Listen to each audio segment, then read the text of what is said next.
નમસ્કાર વિદ્યાર્થી મિત્રો। તો ધોરણ 11 સાયન્સ ભૌતિક વિજ્ઞાનમાં આપણે અત્યારે ચેપ્ટર નંબર 5 ચાલી રહ્યું છે અને જે ચેપ્ટર છે આપણું ગતિના નિયમો। તો આ ગતિના નિયમોમાં જે ચેપ્ટર ચાલી રહ્યું છે એના આગળના વિડિયો લેક્ચરમાં આપણે વાત કરી ગયા હતા ન્યૂટનના પ્રથમ નિયમ વિશેની। હવે આજના વિડિયો લેક્ચરમાં આપણે જોવાના છીએ ન્યૂટનનો ગતિનો બીજો નિયમ। ન્યૂટનનો ગતિનો બીજો નિયમ।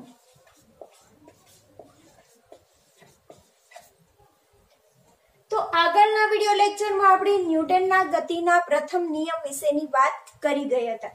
તો આજે આપણે પ્રથમ નિયમ જોયો હતો। તો પ્રથમ નિયમ શું કહેતો હતો કે જ્યારે કોઈ પણ પદાર્થ ઉપર લાગતું ચોખ્ખું બાહ્ય બળ શૂન્ય હોય ત્યારે સ્થિર પદાર્થ સ્થિર જ રહે છે અને ગતિમાન પદાર્થ સુરેખ પથ ઉપર પોતાની અચળ વેગી ગતિ છે એ ચાલુ રાખે છે। અથવા તો કે જ્યાં સુધી પદાર્થ ઉપર કોઈ પણ પ્રકારનું અસંતુલિત બાહ્ય બળ ન લાગતું હોય। અસંતુલિત બાહ્ય બળ એટલે શું કે જે બાજુ વધારે બળ લાગશે એ જ દિશામાં શું કરશે પદાર્થ ગતિ કરશે, જેને કહેવામાં આવે છે અસંતુલિત બળ। તો જ્યાં સુધી પદાર્થ ઉપર અસંતુલિત બાહ્ય બળ ના લાગે ત્યાં સુધી પદાર્થ છે પોતાની અવસ્થા છે એ જાળવી રાખશે। સ્થિર હશે તો સ્થિર જ રહેશે અને ગતિમાન હશે તો એ પોતાની અચળ વેગી ગતિ છે એ ચાલુ રાખશે। અને જોઈ ગયા હતા આપણે કે આ જે પદાર્થની સ્થિર અવસ્થા છે અને જે અચળ વેગવાળી અવસ્થા છે બંનેમાં બળનું મૂલ્ય કેવું મળતું હતું? સમાન મળતું હતું। અને આ બાહ્ય બળ છે એ કેટલું મળતું હતું? F બરાબર 0। આ ઉપરાંત આપણે બીજી પણ વાત કરી ગયા હતા, જડત્વ વિશે જોઈ ગયા હતા। તો એમાં શું જોયું હતું કે જ્યારે આપણે પદાર્થ ઉપર બળ લાગીએ છીએ ત્યારે એક પદાર્થને પોતાનો ગુણધર્મ હોય છે કે આ જે બળ લગાડી રહ્યા છીએ એ બળનો શું કરશે? વિરોધ કરશે, ફેરફારનો વિરોધ કરશે। તો પદાર્થ પાસે જે આ ફેરફારનો વિરોધ કરવાનો જે ગુણધર્મ છે એ ગુણધર્મનું જ આપણે નામ આપેલું હતું જડત્વ, બરાબર। તો આ ન્યૂટનના ગતિના પ્રથમ નિયમમાં આપણે શું જોઈ ગયા કે પદાર્થ ઉપર બળ લાગે છે કે બળ લાગતું નથી એના વિશેની વાત કરી ગયા હતા। તો આપણે જોયું કે પદાર્થ ઉપર બળ લાગતું નથી ત્યારે સ્થિર પદાર્થ સ્થિર જ રહે છે અને ગતિમાન પદાર્થ શું કરે છે? પોતાની અચળ વેગી ગતિ ચાલુ રાખે છે। હવે આજના આ વિડિયો લેક્ચરમાં આપણે વાત કરવાના છીએ ન્યૂટનના ગતિના બીજા નિયમ વિશે। તો ન્યૂટનના ગતિના બીજા નિયમમાં આપણે શું જોવાનું છે કે પદાર્થ ઉપર માની લો કે બળ લગાવવામાં આવે તો શું ફેરફાર થાય? પહેલા નિયમમાં જોયું કે પદાર્થ ઉપર બળ લાગતું નથી।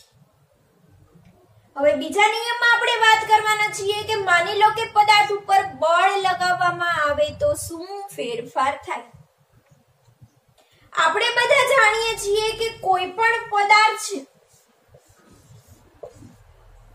બરાબર, આ પદાર્થ ઉપર શું કરવાનું છે? તો આ પદાર્થ ઉપર આપણે માની લો કે અસંતુલિત બાહ્ય બળ લગાવીએ છીએ, અસંતુલિત બાહ્ય બળ આ પદાર્થ ઉપર લાગી રહ્યું છે। હવે જ્યારે પદાર્થ ઉપર અસંતુલિત બાહ્ય બળ લાગે છે ત્યારે પદાર્થ શું કરશે? પદાર્થ છે પોતાના વેગમાં ફેરફાર કરશે। પદાર્થ ઉપર જ્યારે બળ લાગે છે ત્યારે શું થાય છે? વેગમાં ફેરફાર થાય છે અને વેગમાં ફેરફાર થવાના કારણે આ પદાર્થ છે એમાં પ્રવેગ ઉત્પન્ન થશે।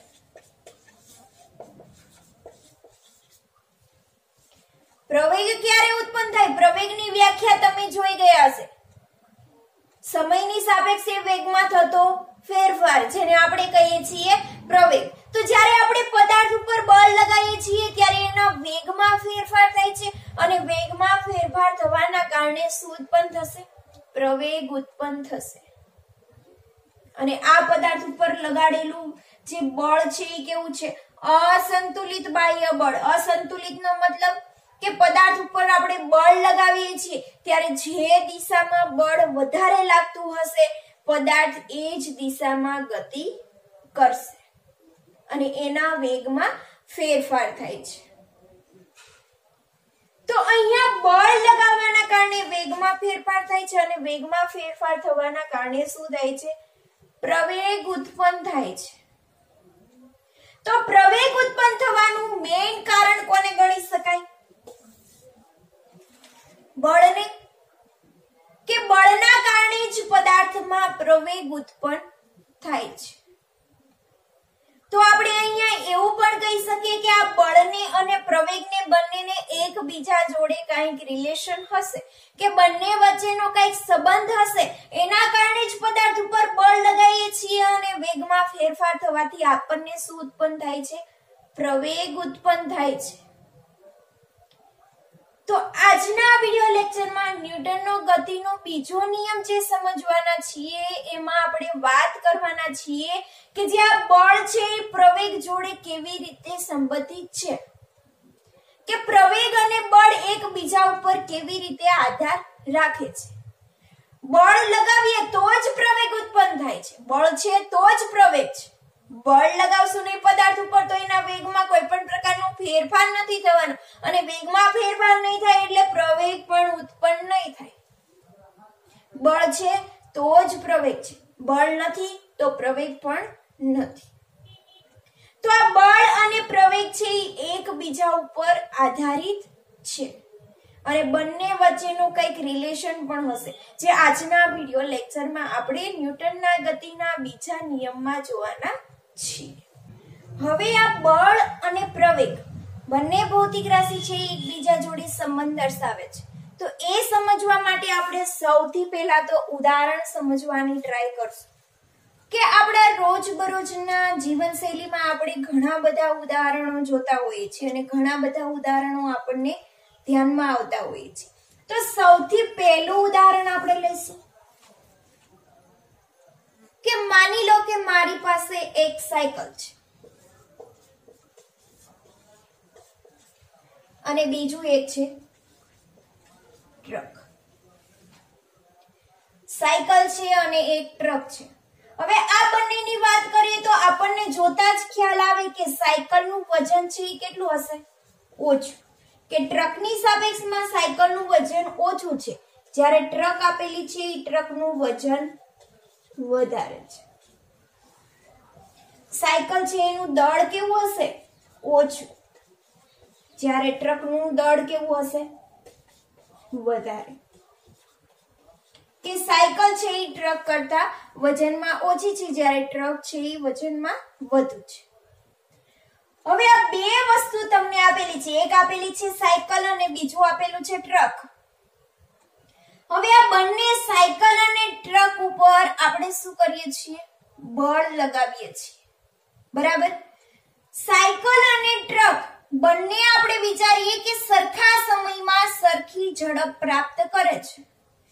માની લો કે આ સાયકલ છે એની ઝડપ છે 5 મીટર પ્રતિ સેકન્ડ એટલે કે એનો વેગ 5 મીટર પ્રતિ સેકન્ડ છે અને આ ટ્રક છે એનો પણ વેગ કેટલો છે? 5 મીટર પ્રતિ સેકન્ડ.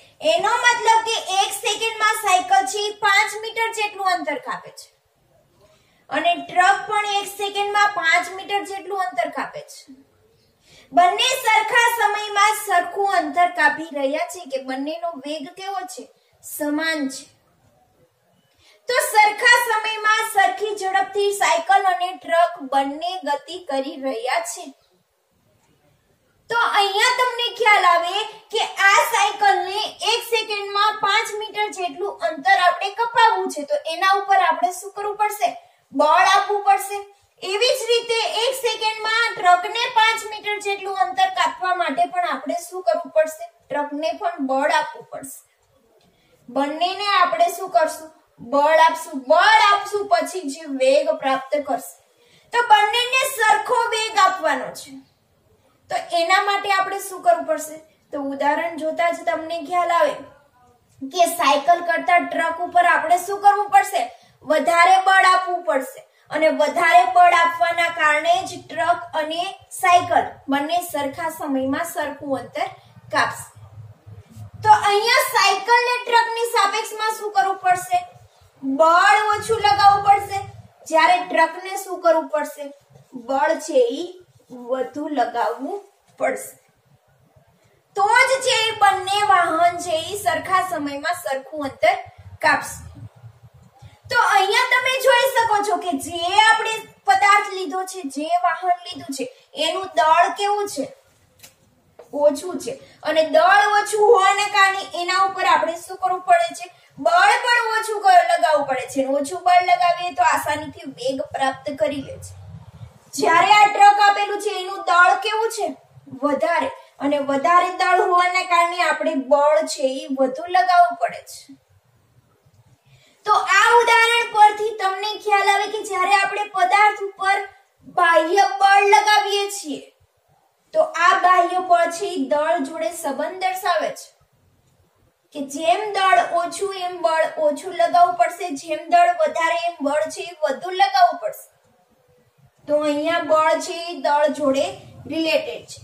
તો લખી દઈએ બળ અને દળને સંબંધ છે. હજુ એક વધારે ઉદાહરણ ધ્યાનમાં લઈએ. માની લો કે મારી પાસે નાનો પથ્થર છે અને એક મોટો પથ્થર છે. હવે નાનો પથ્થર છે એનું દળ કેવું હશે? ઓછું. અને મોટો પથ્થર છે એનું દળ કેવું હશે? વધારે. કે આપણે તે અલગ અલગ દળના બે પદાર્થો લીધેલા છે. હવે આ જે બંને પથ્થર છે એ બંને પથ્થરને એક બિલ્ડિંગ ઉપરથી હું બંને પથ્થરને મુક્ત પતન કરાવું છું. અને બંને પદાર્થો છે એ શું કરશે? નીચેની તરફ ગતિ કરશે. હવે નીચે કોઈ એક વ્યક્તિ ઉભેલો છે. હવે એ વ્યક્તિ શું કરે છે? આ પથ્થરને ઝીલવાની કોશિશ કરે છે. બરાબર. તો તમને આપણે ઉદાહરણ પરથી ખ્યાલ આવશે કે કોઈ પણ બે પથ્થર છે, એક ભારે પથ્થર ને એક હલકો પથ્થર. તો જ્યારે નીચેની તરફ ગતિ કરે છે ત્યારે આપણે જ્યારે એને કેચ કરવા જઈએ છીએ ત્યારે નાનો પથ્થર છે એને કેચ કરવામાં બળ છે એ ઓછું લાગશે. જ્યારે મોટા પથ્થરને આપણે કેચ કરશું એટલે શું લાગશે? બળ વધારે લગાવવું પડશે. તો અહીંયા નાના પથ્થરને કેચ કરવા માટે બળ છે એ કેવું લાગશે? ઓછું લાગશે. જ્યારે મોટા પથ્થરને કેચ કરવા માટે બળ છે એ કેવું લાગશે? વધારે લાગશે. તો અહીંયા જોઈ શકે છે કે નાના પથ્થરનું દળ ઓછું હોવાના કારણે એના ઉપર બળ ઓછું લગાવવું પડે છે, જ્યારે મોટા પથ્થરનું દળ વધારે હોવાના કારણે એના ઉપર બળ પણ વધારે લગાવવું પડે છે. તો બળ અહીંયા દળ જોડે રિલેટેડ છે કે દળ ઓછું એમ બળ ઓછું, દળ વધારે એમ બળ વધારે. તો અહીંયા પણ છે બળ એ દળ જોડે સંબંધ દર્શાવે છે.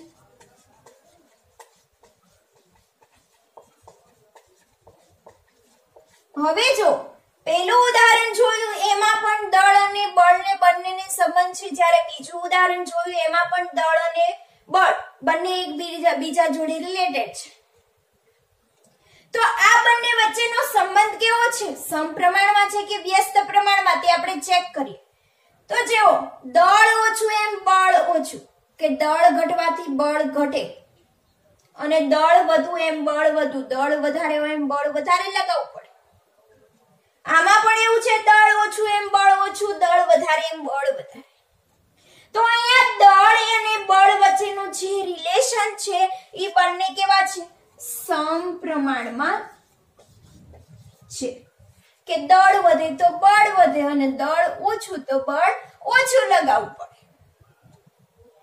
તો આજે આપણે પદાર્થ ઉપર બળ લગાવી રહ્યા છીએ એ બળ છે એ પદાર્થના દળ ઉપર આધારિત છે. બરાબર. તો આપણે જે બે ઉદાહરણ જોયા, બંને ઉદાહરણ દ્વારા આપણને ખ્યાલ આવે છે કે કોઈ પણ પદાર્થ ઉપર બળ લગાવવાથી આ બળ છે એ દળ ઉપર આધારિત છે.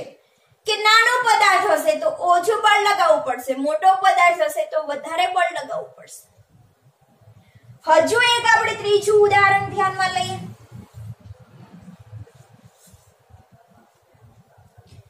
ત્રીજું ઉદાહરણ શું છે કે માની લો કે તમારી પાસે શું છે, બંદૂક છે, બરાબર. હવે આ બંદૂકમાં છે ગોળી રહેલી હોય છે. ગોળી કેવી હોય છે, નાની હોય છે, અને આ ગોળીનું દળ કેવું હોય છે, ઓછું હોય છે, બરાબર.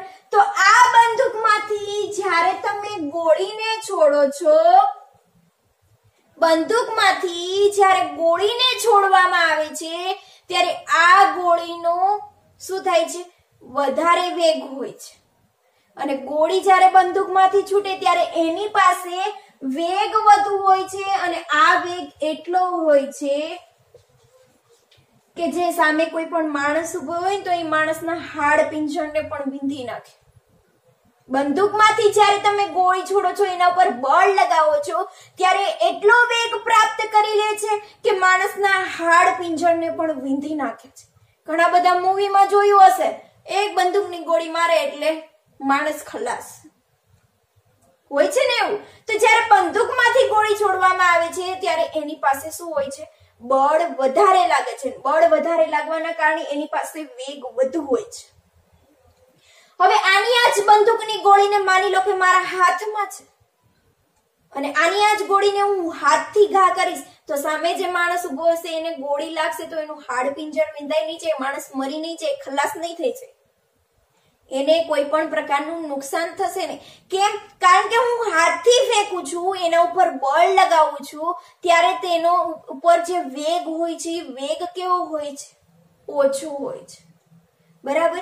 કે જ્યારે હાથથી ફેંકવામાં આવે છે, બંદૂકમાંથી ગોળી ફેંકશું ત્યારે વેગ વધુ હોય છે. હવે હાથથી ફેંકશું ત્યારે આ ગોળીનો જે વેગ છે એ વેગ કેવો હશે, ઓછો, કારણ કે એના ઉપર બળ ઓછું લાગે છે, અને બળ ઓછું લાગવાના કારણે એનો વેગ ઓછો છે, એટલે સામેનો જે માણસ છે એને કોઈ પણ પ્રકારનું નુકસાન થશે નહીં. બંદૂકમાંથી છોડવામાં આવે છે, એના ઉપર બળ ઘણું બધું લગાવવામાં આવે છે, વધુ વેગ પ્રાપ્ત કરે છે, માટે સામેના માણસને નુકસાન થાય છે. તો આ ઉદાહરણ પરથી આપણને ખ્યાલ આવે છે કે બળ છે વેગ સાથે પણ સંબંધ દર્શાવે છે. બંદૂક ઉપર બળ વધારે લાગે, બંદૂકથી ગોળી છોડો એટલે એના ઉપર ફોર્સ વધારે લાગે, ફોર્સ વધારે લાગવાના કારણે પદાર્થ છે એ વધુ વેગ પ્રાપ્ત કરશે. જો પદાર્થ ઉપર બળ ઓછું લગાવવામાં આવે તો પદાર્થ ઉપર વેગ છે એ ઓછો પ્રાપ્ત થશે, ઓછી વેગથી ગતિ કરશે. તો આ ઉદાહરણ પરથી તમે જોઈ શકો છો કે અહીંયા જે બળ છે એ બળ અને વેગને પણ સંબંધ છે.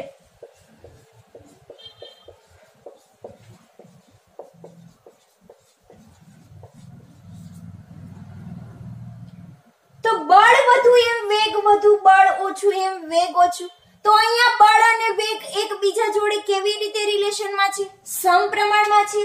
તો લખી દઈએ બળ ચલે છે વેગ, કે બળ અને વેગ બંને પણ એકબીજા સાથે શું છે, સમપ્રમાણમાં છે. કે બળ વધુ હશે એમ પદાર્થ વધુ વેગ પ્રાપ્ત કરશે, બળ ઓછું હશે એમ પદાર્થ ઓછો વેગ પ્રાપ્ત કરશે. તો અહીંયા આપણે જે 3 ઉદાહરણ જોયા છે એ 3 ઉદાહરણ પરથી આપણને ખ્યાલ આવે છે કે જ્યારે પદાર્થ ઉપર આપણે જે અસંતુલિત બાહ્ય બળ લગાવીએ છીએ એ બાહ્ય બળ દળ જોડે પણ સંબંધ દર્શાવે છે અને વેગ જોડે પણ સંબંધ દર્શાવે છે, કે બંને ઉપર આધારિત છે. તો આ બળ છે એ દળ અને વેગ જોડે રિલેશનમાં છે. તો ન્યૂટને જણાવ્યું કે આ દળ અને વેગ છે બંને જોડે બળ રિલેશનમાં છે. તો એના ઉપરથી આપણને એક નવી ભૌતિક રાશિ વ્યાખ્યાયિત થાય છે, અને જે ભૌતિક રાશિનું નામ આપેલું છે વેગમાન. તો હવે આપણે વેગમાન વિશેની વાત કરી તેમ કોઈ પણ પદાર્થ ઉપર બળ લગાડવામાં આવે છે ત્યારે આ પદાર્થ છે દળ અને વેગ બંને ઉપર આધારિત હોય છે. તો ન્યૂટને જણાવ્યું કે બળ છે એ દળ અને વેગ બંને ઉપર આધારિત છે. તો આ ઉપરથી ન્યૂટને છે એક નવી જ ભૌતિક રાશિ વ્યાખ્યાયિત કરી છે, અને એ જ ભૌતિક રાશિનું નામ આપેલું છે વેગમાન, જેને ઇંગ્લિશમાં કહેવામાં આવે છે મોમેન્ટમ. તો તો ન્યૂટને એક નવી ભૌતિક રાશિ વ્યાખ્યાયિત કરી છે અને જે છે મોમેન્ટમ, અને આ મોમેન્ટમનો સિમ્બોલ આપેલો છે p સદિશ.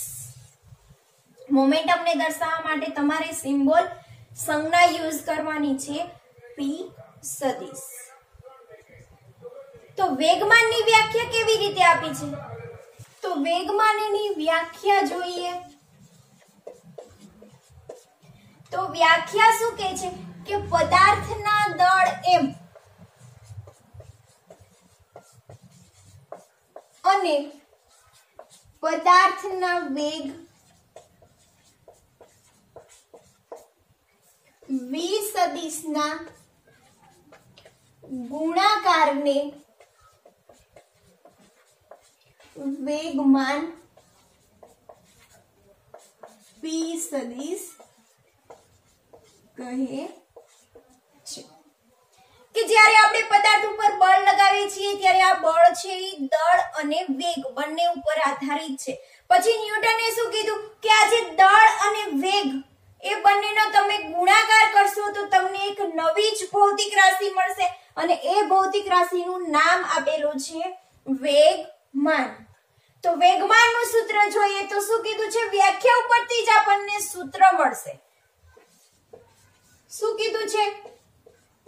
પદાર્થનું દળ m અને પદાર્થનો જે વેગ છે એ વેગના ગુણાકારને જ આપણે શું કહેશું? વેગમાન. તો એનું સૂત્ર મળશે તમને p સદિશ બરાબર m v સદિશ. માની લો કે કોઈ સ્મોલ m દળનો પદાર્થ છે એના ઉપર તમે બળ લગાવો છો ત્યારે પદાર્થનો વેગ કેટલો હશે? v સદિશ. તો આ જે પદાર્થનું દળ છે એ અને આ પદાર્થનો જે વેગ છે v સદિશ બંનેનો તમે ગુણાકાર કરશો એટલે તમને મળશે વેગમાન p સદિશ. આ જે તમને વેગમાન મળ્યું છે એ વેગમાન કેવું છે? રેખીય વેગમાન. કે સુરેખ પથ ઉપર ગતિ કરી રહ્યું છે અને આ જે પદાર્થ સુરેખ પથ ઉપર ગતિ કરી રહ્યો છે ત્યારે એનો વેગ પણ કેવો હોય છે? રેખીય વેગ હોય છે. તો આપણને જે વેગમાન મળે છે એ વેગમાનનું નામ આપશું આપણે રેખીય વેગમાન. તો આ જે સૂત્ર આપણને મળ્યું છે એમાં જે રેખીય વેગમાન છે, આ જે વેગમાન છે એ કેવી રાશિ છે? સદિશ રાશિ છે. સદિશ રાશિ એટલે કે એની પાસે મૂલ્ય પણ દી હોય અને એની દિશા પણ હોય. તો મૂલ્ય તો આપણને મળી જશે કે આપણે દળ અને વેગનો ગુણાકાર કરશું એટલે એનું મૂલ્ય મળશે, પરંતુ વેગમાનની દિશા આપણે દર્શાવી છે તો આ વેગમાનની દિશા કઈ બાજુ દર્શાવશું? તો આ જે વેગમાનની દિશા છે ઈ વેગ v સદિશની દિશામાં જ દર્શાવાય. કે પદાર્થની જે વેગ છે એ વેગની જે દિશા છે એ જ દિશામાં શું આવશે? વેગમાનની દિશા. તો અહીંયા ન્યૂટનને એક નવી જ ભૌતિક રાશિ વ્યાખ્યાયિત થાય છે અને જે છે વેગમાન. હવે આપણી પાસે સૂત્ર છે તો સૂત્ર ઉપરથી આપણે એનો એકમ પણ ડિરાઈવ કરી શકીશું. તો સૌથી પહેલા તો વેગમાનનો SI એકમ શું થશે? સૂત્ર ઉપરથી દળનો એકમ કિલોગ્રામ, વેગનો એકમ મીટર પ્રતિ સેકન્ડ, અથવા તો કિલોગ્રામ મીટર પ્રતિ સેકન્ડ સ્ક્વેર, ઉપર નીચે સેકન્ડ સેકન્ડ ગુણી નાખો એટલે કિલોગ્રામ મીટર પ્રતિ સેકન્ડ સ્ક્વેર, જેને આપણે કહેશું ન્યૂટન અને ઇન્ટુ સેકન્ડ. આજે થયો એનો SI એકમ. હવે CGS એકમની વાત કરીએ તો CGS એકમ શું થશે? તો કિલોગ્રામની જગ્યાએ ગ્રામ, મીટરની જગ્યાએ સેન્ટીમીટર અને second as it is. Or newton CGS માં કન્વર્ટ કરો તો એનો એકમ થશે ડાઇન અને ઇન્ટુ સેકન્ડ, ડાઇન સેકન્ડ. તો એનો થઈ ગયો CGS એકમ. આ ઉપરાંત આપણી પાસે નવી જ ભૌતિક રાશિ વ્યાખ્યાયિત થઈ છે જે છે વેગમાન. સૂત્ર છે પારિમાણિક સૂત્ર એટલે એકમ છે, તો એકમ આપણી પાસે છે. તો આ જે ભૌતિક રાશિ મળી છે એનું પારિમાણિક સૂત્ર પણ આપણે મેળવી શકશું. ચેપ્ટર નંબર 2 માં પારિમાણિક સૂત્ર વિશેની વાત કરી ગઈ તો એનું પારિમાણિક સૂત્ર શું થશે? દળ છે કિલોગ્રામ તો એના માટે થશે m1 મીટર લંબાઈ એના માટે થશે L1 સેકન્ડ છેદમાં જ T1 ઉપર જશે એટલે -T1, જે શું થઈ ગયું વેગમાનનું પારિમાણિક સૂત્ર. બરાબર. તો આ જે ન્યૂટનને નવી ભૌતિક રાશિ, ન્યૂટનનો ગતિનો બીજો નિયમ દર્શાવતા એમને એક નવી ભૌતિક રાશિ મળી છે, જે છે વેગમાન. હવે એક ઉદાહરણ લઈએ. માની લો કે હલકો પદાર્થ છે અને એક ભારે પદાર્થ છે. હલકા પદાર્થનું દળ ઓછું, ભારે પદાર્થનું દળ વધારે. હવે આપણી પાસે અત્યારે બે પદાર્થો છે, એક છે હલકો પદાર્થ અને એક છે ભારે પદાર્થ. હવે આ બંને પદાર્થો ઉપર હું એક સરખું બળ લગાવીશ. બંને પદાર્થ ઉપર શું કરું છું? એક સરખું બળ લગાવું છું. આના ઉપર પણ F લગાવીશ અને આના ઉપર પણ F લગાવીશ. બંને પદાર્થોને એક સરખું બળ લગાવવાથી તમને ખબર છે કે જે હલકો પદાર્થ છે એનો વેગ કેવો હશે? વધુ. જ્યારે ભારે પદાર્થ છે એનો વેગ કેવો હશે? ઓછો. તો જ્યારે હલકો અને ભારે પદાર્થ છે બંનેના દળ અલગ અલગ છે, તો આ બંને પદાર્થ ઉપર જ્યારે સરખું બળ લગાવવામાં આવે છે ત્યારે એના વેગમાં ફેરફાર થાય છે. જો આનો વેગ વધુ છે, આનો વેગ ઓછો છે, પરંતુ બંનેનું વેગમાન તો તમને સમાન જ મળશે. દળ અલગ અલગ હોવાના કારણે વેગ અલગ અલગ પ્રાપ્ત કરે છે, પરંતુ બંને ઉપર બળ સરખું લગાવ્યું છે. તો બળ સરખું લગાવ્યું છે તો એના કારણે વેગમાન પણ તમને કેવું મળશે? સમાન મળશે. તો અહીંયા લખી દઈએ, આ કિસ્સામાં બળ સમાન હોવાના કારણે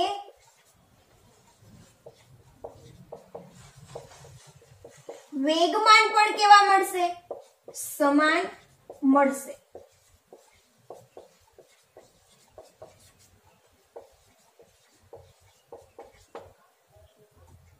P બરાબર mv. જો તો અહીંયા દળ અને વેગ વચ્ચે શું રિલેશન છે? m ચલે છે 1/v. કે જે પદાર્થનું દળ ઓછું એનો વેગ વધુ અને જે પદાર્થનું દળ વધારે એનો વેગ ઓછો. એટલે બંનેનો તમે ગુણાકાર કરશો તો પણ વેગમાન તો કેવું મળવાનું છે? સમાન જ મળવાનું છે. ક્યારે? જ્યારે બંને ઉપર સમાન બળ લગાવવામાં આવે ત્યારે. તો આ એક આપણને નવી જ ભૌતિક રાશિ વ્યાખ્યાયિત થઈ છે, જે હતું વેગમાન. આપણે આગળ વાત કરી, ઉદાહરણ 2 જોઈ ગયા અને આ 2 કે 3 ઉદાહરણની જે વાત કરી એના ઉપરથી આપણને ખ્યાલ આવ્યો કે જે પદાર્થ ઉપર બળ લગાવવામાં આવે છે આ બળ છે એ શેના ઉપર આધારિત છે? તો પેલા 2 ઉદાહરણ જોયા એમાં જોયું કે બળ છે દળ ઉપર આધારિત છે.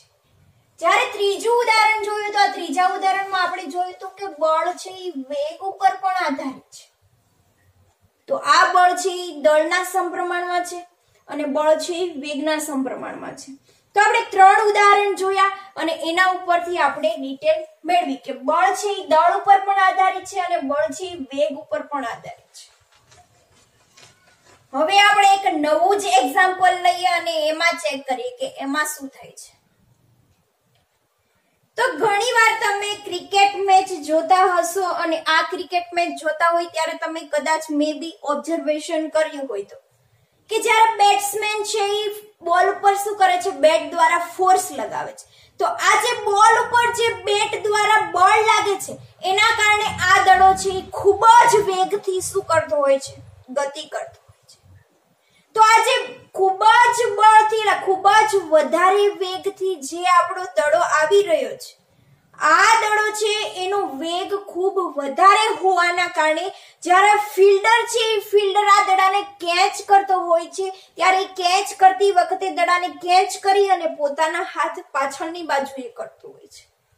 મે બી તમે ક્રિકેટ મેચ જોઈ હોય તો ઓબ્ઝર્વેશન કર્યું હશે. તો આવું શા માટે કરતા હશે?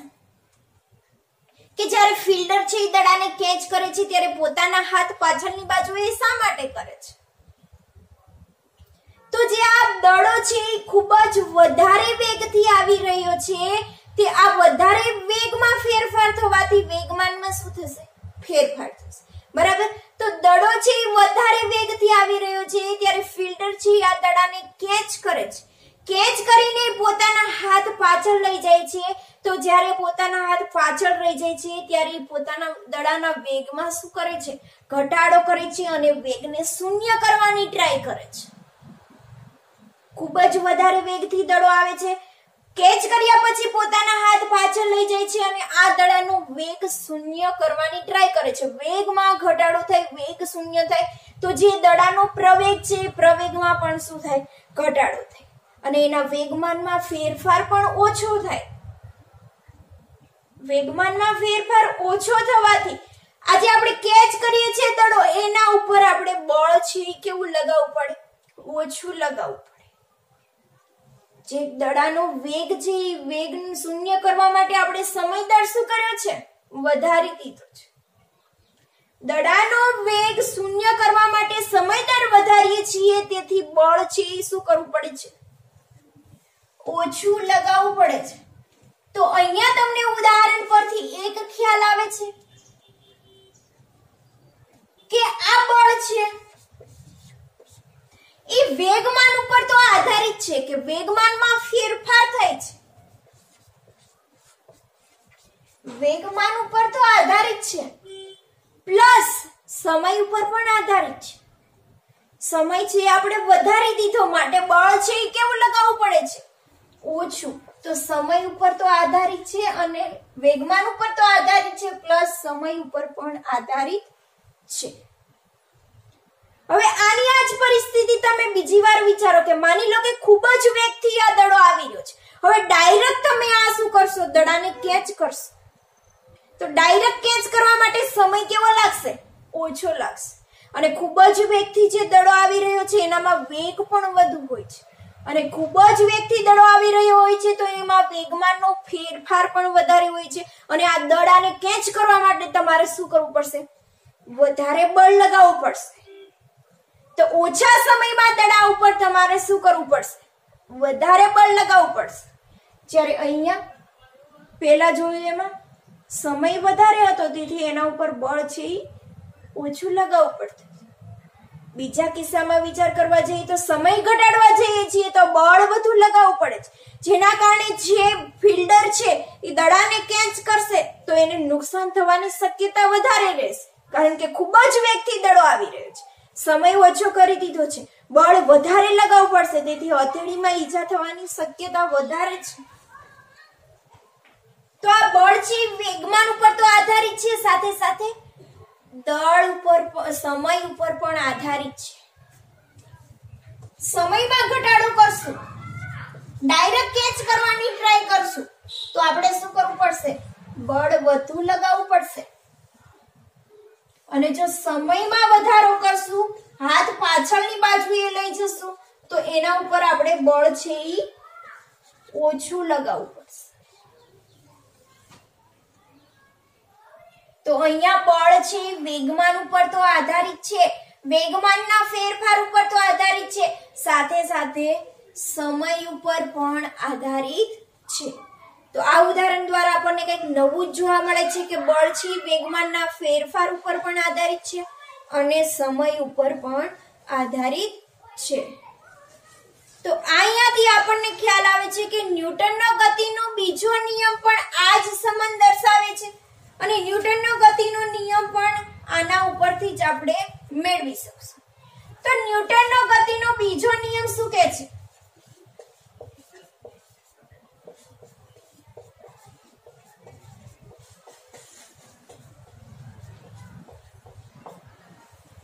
પદાર્થના વેગમાનના ફેરફારનો સમય દર તેના ઉપર લાગતા પરિણામી બાહ્ય બળ જેટલો હોય છે અને તે પરિણામી બાહ્ય બળની દિશામાં હોય છે। તો લખી દઈએ બીજો નિયમ શું કહે છે કે પદાર્થના વેગમાનના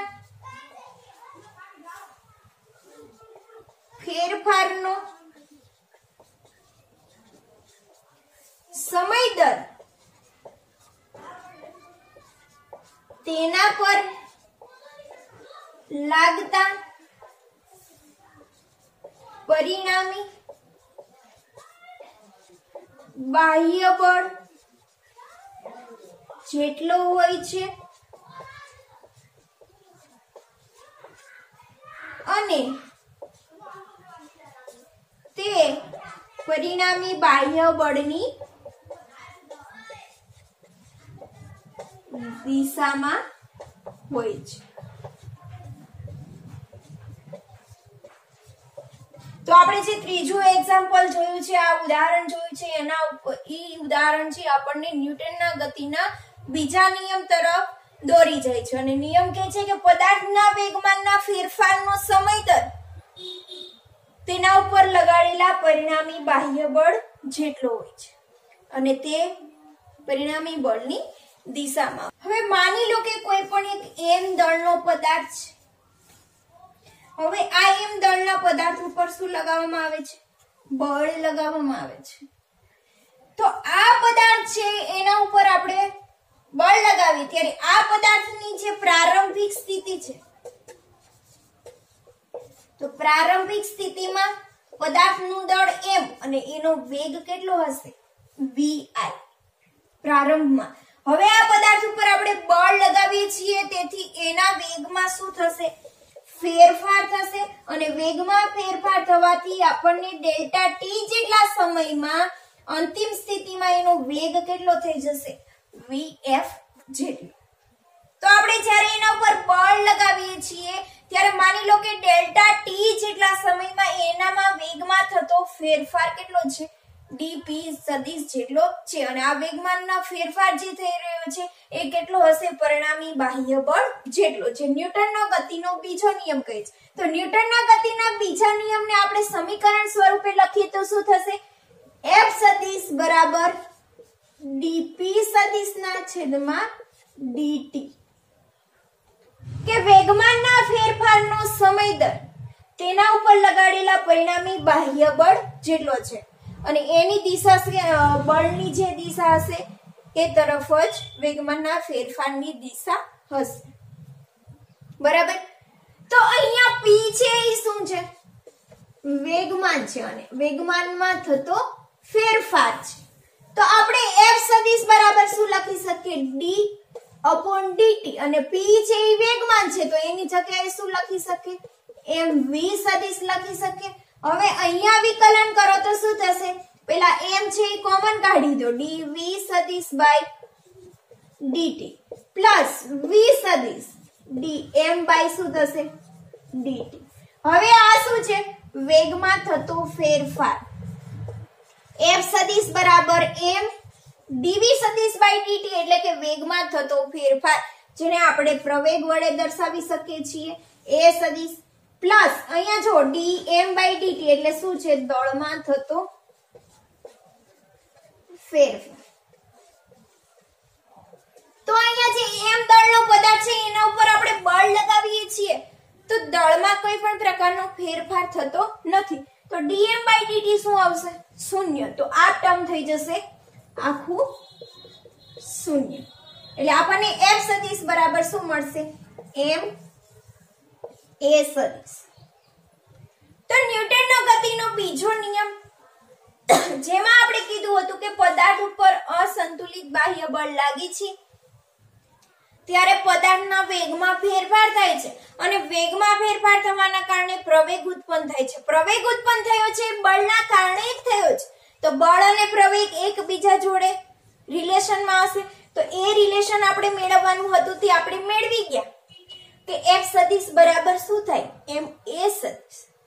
તો આ જે પ્રવેગ મળ્યો છે એ પ્રવેગની દિશા કઈ બાજુ હશે? તો જે બળ f સદિશની દિશામાં જ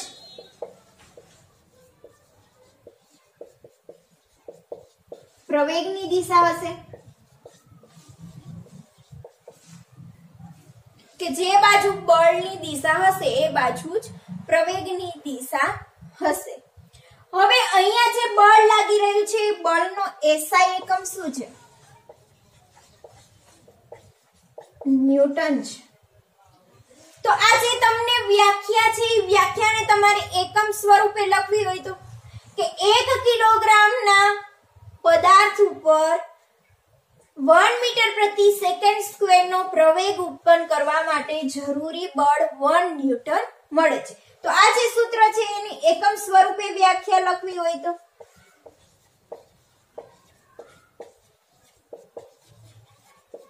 તો શું થશે? 1 કિલોગ્રામ દળના પદાર્થમાં 1 મીટર પ્રતિ સેકન્ડ સ્ક્વેર નો પ્રવેગ ઉત્પન્ન કરવા માટે